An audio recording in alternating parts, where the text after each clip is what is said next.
Party మారుతున్నారంటూ వచ్చిన వార్తలకు Congress senior నేత ఎల్లేటి మహేశ్వర్ రెడ్డి తెరదించారు. ఇవాళ ఢిల్లీలో బీజేపీ జేపీ నడ్డా సమక్షంలో చేరారు. అంతకుముందు తెలంగాణ రాష్ట్ర వ్యవహారాల ఇన్ఛార్జ్ తరుణ్ చుగ్తో సమావేశమయ్యారు మహేశ్వర్ రెడ్డి. ఆయన వెంట రాష్ట్ర బీజేపీ అధ్యక్షుడు బండి సంజయ్, ఇతర నేతలు ఉన్నారు.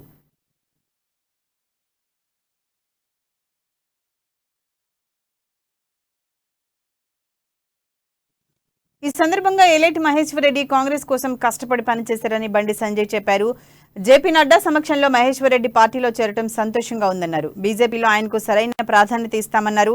తెలంగాణలో నియంత పాలన పోవాలని, పేదల రాజ్యం రామరాజ్యం రావాలన్నారు. మోడీ నాయకత్వంలో కేసీఆర్ అవినీతి పాలన అంతమవుతుందన్నారు.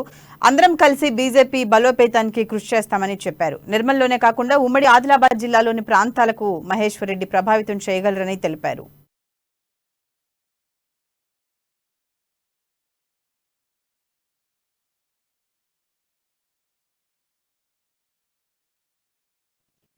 ప్రధాని నరేంద్ర మోడీ వల్ల తెలంగాణలో అరాచక పాలనకు అంతం వస్తుందని ఎల్లేటి మహేశ్వర్ రెడ్డి చెప్పారు. మోడీ నాయకత్వంలో బీజేపీ పార్టీ బలోపేతం కోసం పనిచేస్తానని తెలిపారు.